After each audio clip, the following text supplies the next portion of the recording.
En fait, vous êtes enseignant de profession, c'est bien cela? Tout à fait. Vous exerciez auparavant, juste avant, dans la politique en même temps, non? Non, déjà, même avant cette deuxième alternance, oui. Je n'étais pas dans les classes parce que je suis responsable syndical. Oui. Et même au-delà de ma personne, dans mon syndicat, il y a des permanents syndicaux. Ok, d'accord. Donc en fait, comme vous avez dit, en fait, toute personne qui tiendrait des propos qui iraient à l'encontre de la politique de Macky Sall vous trouvera sur son chemin. Oui, tout à fait. Vaille que vaille. Tout à fait. Ouais. Je suis le soldat du président Macky Sall. D'accord. Ouais. Ben, j'admire votre militantisme aveugle. Tout à fait. Alors là, je ferai mon chapeau. En fait, ce que je pense, c'est qu'aujourd'hui, vous avez dit qu'en fait, que le président devait chasser Niasse parce que justement, il a dit que le gouvernement ne pouvait pas réduire. Non, non, j'ai pas dit que le président doit chasser le président Moustapha Niasse. De toutes les façons, ça c'est de son ressort. Qu'est-ce que vous avez dit exactement? Alors, moi, ce que j'ai dit, par rapport à cette question... Vous ne voulez pas qu'on prolonge, qu'on fasse 5 ans? Oui, ça je l'avais dit dans la presse. C'est vrai que je ne voudrais pas revenir sur tous mes propos. Parce que je dois aussi garder une discipline de parti. Parce que déjà, la situation politique est trop chargée sur le président Macky Sall. Ça, il faut le dire. Déjà, il y a Réumi qui a un seul pied. Il y a déjà les adversaires du PDS avec la CRI. Si vous me permettez, je peux revenir sur ces voleurs-là de la République. Alors, mais aussi, il y a aussi la demande sociale. Oui. C'est ça aussi la réalité. Donc tout cela pèse sur les épaules du président Macky Sall. Donc c'est pour ça que je ne voudrais pas aussi le gêner. Okay. Donc, vous avez été nommé, vous dites, parachuté par le président Macky Sall à l'Assemblée. C'est vrai qu'il serait normal que le président de l'Assemblée choisisse ses conseillers. Tout à fait. Vous dites qu'en fait, on ne vous a pas donné votre feuille de route, en fait. Tout à fait, tout à fait. Ça ne vous a pas posé un problème? Ça ne vous a pas fait un cas de conscience? Vous touchez toutes les indemnités qui vont avec, un salaire de 700 000, c'est bien ça? Oui, tout à fait, avec le carburant et tout ça. Bien que ma femme ne veut même pas qu'on en parle. Et puis malgré tout ça, vous êtes là, vous n'avez pas de feuille de route, vous ne faites rien, et ça ne vous a pas posé un problème de conscience? Mais bien entendu, moi déjà, je veux bien servir mon pays. Et si par exemple, on me met à la place qui ne me convient pas, mais je suis obligé aussi de prendre. C'est vrai que au départ, je ne devais pas être à l'Assemblée. Au départ, je ne devais pas être à l'Assemblée. Mais finalement, il fallait que je sois à l'Assemblée. Alors, parce qu'il n'y avait plus de place ailleurs, quoi. Mais j'ai accepté. Vous avez accepté d'être parachuté? J'avais dit au départ, même si le président Macky Sall me demandait d'aller chez lui et chaque jour de nettoyer son fauteuil, je suis prêt à le faire.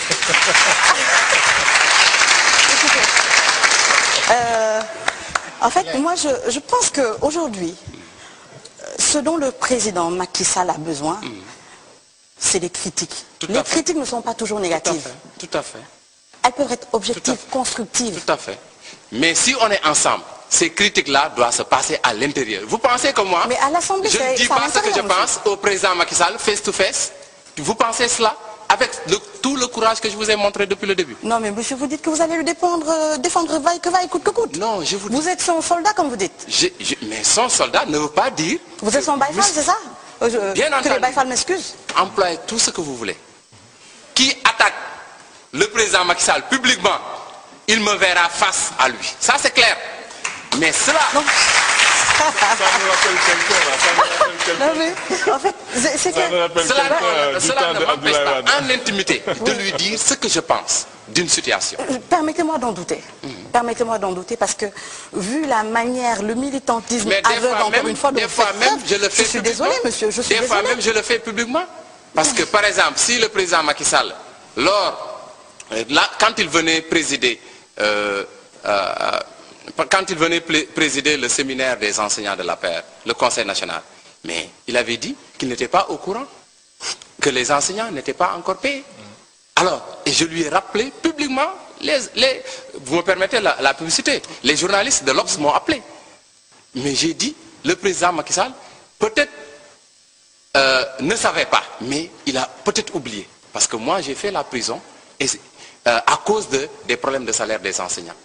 En ce moment-là, c'est lui qui avait qui avait pris ces avocats-là pour moi. Il avait pris 4 avocats pour moi. Alors donc, pour vous dire que des fois, je ne peux pas peut-être le voir tout le temps.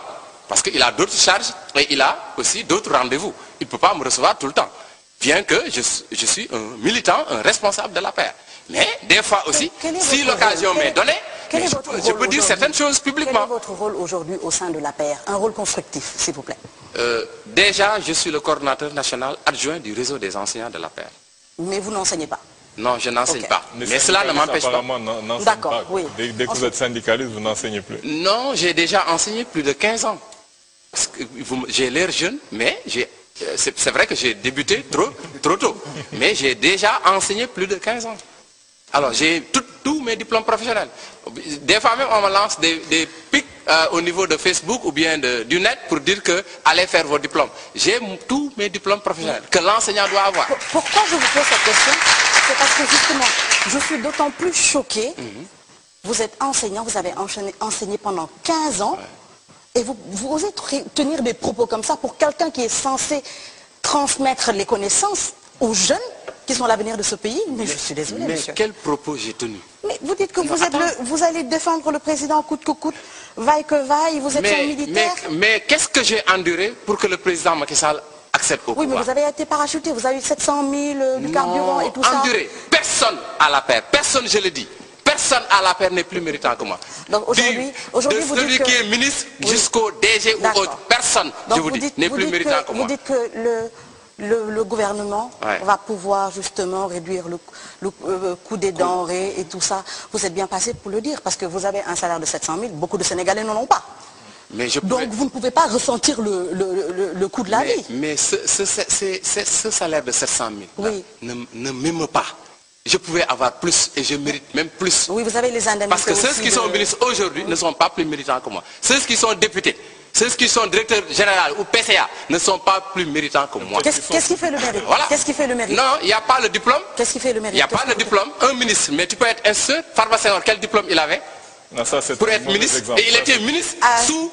le président Macky Sall était premier ministre. Oui, il était ministre. L'actuel président de la République était premier ministre. Farba Senghor était plus méritant que moi. Il est plus méritant que moi. Je crains que cet exemple et les autres, je peux citer d'autres ministres, même dans l'actuel gouvernement, qui est plus méritant que moi. Ce n'est pas des questions de diplôme. Ce n'est pas des questions de diplôme. Il y a plusieurs critères quand même.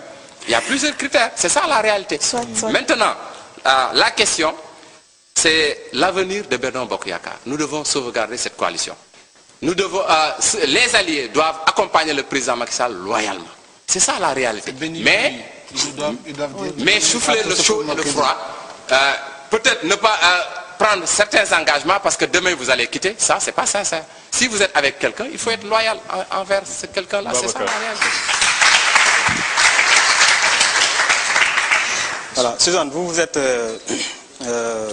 militant, responsable de l'APR. Vous venez d'être, on l'a dit, défenestré de votre poste de chargé de mission du président de l'Assemblée nationale. Conseil spécial. Conseil spécial, très bien. Ouais. Il y en a qui disent conseil technique, mais moi, le président Macky Sall, quand il m'a mené là-bas, il m'a dit conseil spécial. Bon, à l'Assemblée, on dit conseil technique, ça ne me concerne pas. Ce qui me concerne, c'est ce que le président Macky Sall m'a dit. Conseiller spécial. D'accord. Alors, ce que je voudrais souligner à ce niveau-là, c'est que vous avez occupé ce poste-là durant combien de temps? On m'a nommé au mois d'octobre. Et depuis octobre, 1er octobre, donc la nomination a pris effet le 1er octobre. Et a pris fin le 1er mai. Calculé. Vous avez été viré le 1er mai. Oui. Ok. Alors, ma camarade... est revenu un tout petit peu sur ça tout à l'heure. Comment vous nous avez révélé vous-même que vous n'avez jamais eu une idée sur la valeur de votre poste, c'est-à-dire le statut que vous avez occupé à l'Assemblée nationale. Vous n'avez jamais reçu de feuille de route, vous n'en avez pas vous-même mis en place pour dérouler. Ça veut dire que de la date de votre nomination à votre date de... lorsque Moustapha Niasse vous a viré, ok. vous n'avez rien fait à l'Assemblée nationale. Vous étiez là, vous l'avez dit tout à l'heure, hein, vous étiez là juste que pour venir la fin du mois prendre vos jetons de présence. D'accord? Vous avez perçu des indemnités de plénière, c'est comme ça que vous les appelez. Vous aviez un salaire qui au début passait au billetage, après c'est allé à la banque. Ok? Et donc vous étiez là, tranquillement assis dans votre fauteuil, à vous tourner les pouces et à ingurgiter l'argent et la souffrance des pauvres Sénégalais. Qui aujourd'hui, en face de vous, vous avez une responsabilité que vous avez fui. Et moi d'ailleurs, en poussant la logique jusqu'au bout, j'ai dit que Moustapha Niasse a eu véritablement raison de vous mettre dehors. Pourquoi? Simplement. Parce que vous occupez un poste, vous n'en connaissez même pas la teneur.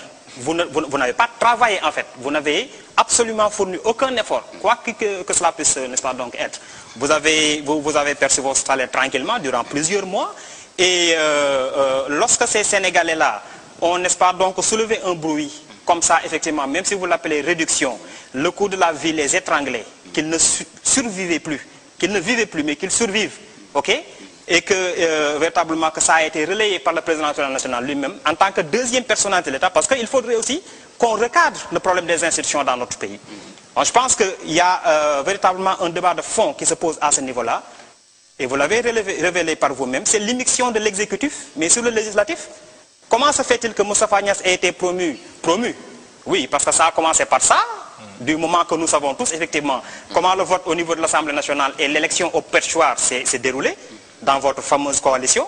Qu'il ait été promu au perchoir, c'est bon, mais que, effectivement, du palais de la République, qu'on lui impose ses collaborateurs, je pense que c'est une immixtion intolérable, n'est-ce pas, donc, dans la marche, n'est-ce pas, donc, normale d'une République. Donc, ce qui s'est passé, c'est que simplement, et vous l'avez dit vous aussi, parce que vous nous avez fait beaucoup de révélations aujourd'hui, hein, vous avez dit que le premier contact entre vous et M. Moustapha Niasse ne s'est pas bien passé, qu'il vous a carrément signifié que oui, bon, vous étiez là, mais voilà quoi, il n'avait, voilà, que vous étiez sous sa responsabilité, en fait, qu'il récusait un peu le fait peut-être que Macky Sall vous ait parachuté là-bas. Donc ça, effectivement, il vous a supporté durant tous ces longs mois-là, il a fallu donc juste une petite étincelle là, pour qu'il vous mette dehors, et c'est le prétexte, n'est-ce pas, de votre sortie sur la problématique des denrées de première nécessité qui a provoqué cela. Et ça, je le dis encore une fois, vous avez roulé parfaitement en contre-faux avec les populations de ce pays-là. Parce que mais dans ce pays-là, les populations souffrent, ils ne mangent pas. Vous allez à Pékin, Guédiawaye, vous allez même dans les quartiers résidentiels que vous voyez aujourd'hui, les gens n'ont que, n'est-ce pas, donc ils mettent qu'un repas par jour. Ça, tout le monde le sait, c'est connu, tout le monde le sait. Vous-même, en tant que politique, vous le savez. Qu'est-ce que vous faites pour? Rien du tout, mais sinon que vous êtes là à vous tirer par les cheveux, etc. Mais où va ce pays-là? Moi, c'est la problématique que je me pose aujourd'hui. Où va ce pays-là? Qu'est-ce que vous avez fait à l'Assemblée nationale durant tous ces longs mois-là? À percevoir les sous du contribuable, comme ça? On va laisser M. Camara répondre. Oui, d'accord. Alors, donc, je ne peux pas certainement revenir sur tout ce, clarifier tout ce que vous venez de dire. Mais peut-être je vais essayer. Attention, on est là pour ça. Hein? Les Sénégalais nous suivent. C'est-à-dire que j'ai essayé de noter. Oui. Mais peut-être il y a des choses peut-être qui peuvent m'échapper. Moi, j'ai le temps pour y revenir. Je ferai tout, en tout cas, pour revenir sur tout ce que vous avez dit. Oui. D'abord, il n'y a pas eu d'immixtion. D'abord, comme je vous l'ai dit, c'est les députés qui ont élu le président Moustapha Niasse. Mais si c'est parce que le président Macky Sall aussi l'a voulu. Ça, tout le monde le sait. Alors, et le poste de conseil spécial... Vous trouvez ça normal, vous? Est-ce que vous trouvez ça normal? Mais quand on parle de séparation des pouvoirs, nous sommes dans une république. Le président Macky Sall, il choisit ses collaborateurs. Il choisit le président de l'Assemblée nationale en même temps. Non, mais... Est-ce que le président Macky Sall a choisi le président de l'Assemblée nationale? C'est lui qui l'a choisi. De toutes les façons. Si... Répondez-nous par oui ou non. Mais laissez-moi répondre. Je vous dis, de toutes les façons, oui. Si les députés pouvaient ne pas accepter la proposition du président Macky Sall. Oui. Mais c'est le président Macky Sall qui a proposé Moustapha Niasse tête de liste. Donc c'était évident que c'est le président Moustapha Niasse qui devait être à la tête de l'Assemblée nationale. Oui. C'est clair.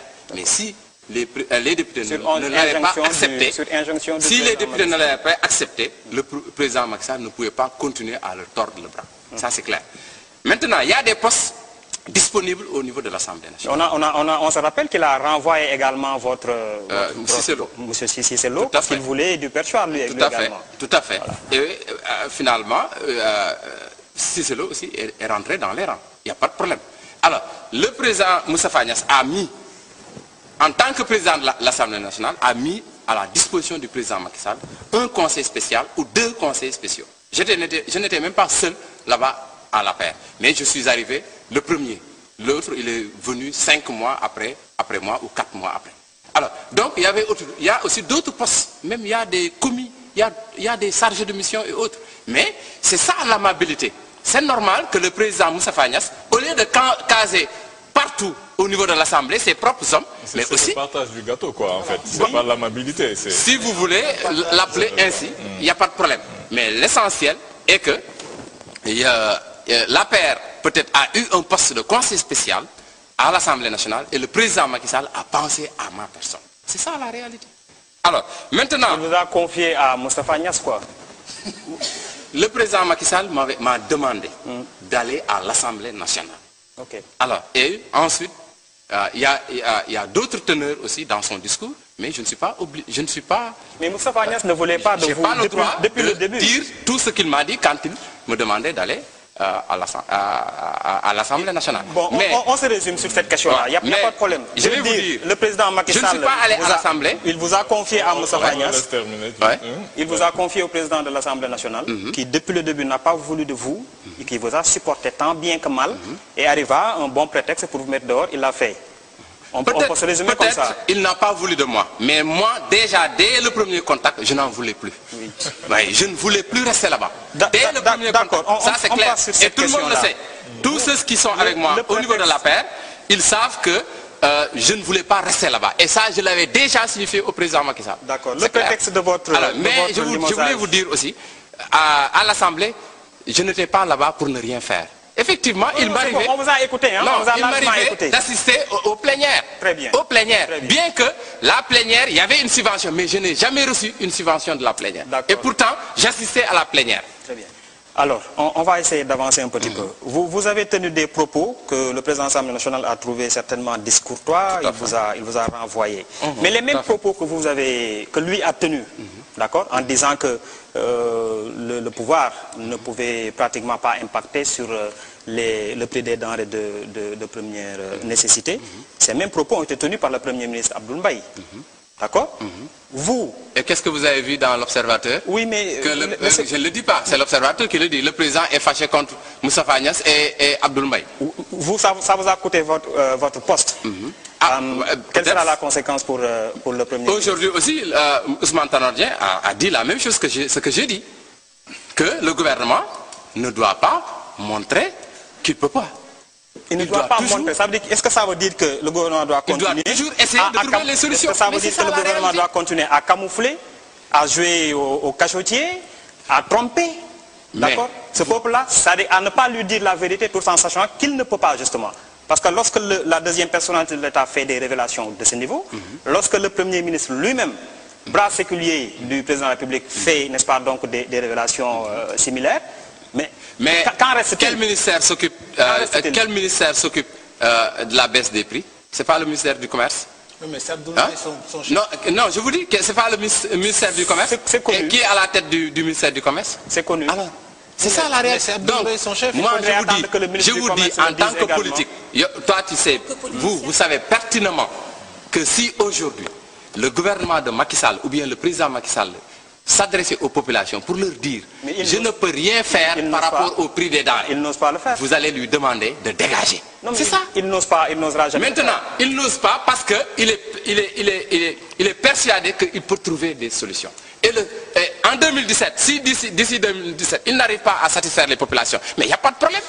On connaît la règle. C'est ça la réalité. Attendre d'ici 2017 comme ça. Mais déjà, il a fait un pas. Il a baissé les prix des denrées. Mais il n'y a pas que le prix des denrées. Il y a la baisse de la fiscalité sur les salaires. Il y a le paysan sénégalais. Maintenant, il est mieux loti. Il y a aussi l'augmentation du salaire des députés de 150 000 francs. Ça, c'est pas la réalité.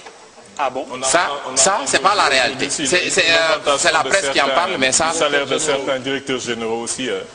Mais moi je dis que du temps de Wade, le directeur de l'ARTP du temps de Wade, mais il recevait 15 millions. Personne ne l'a dit. Aujourd'hui c'est à 5 millions. Le président Macky Sall l'a ramené à 5 millions. Monsieur Camara, il n'en est les chargés de mission de Wade, ils avaient 1 million à la présidence. Aujourd'hui le président Macky Sall, c'est avec le président Macky Sall, c'est 300 000.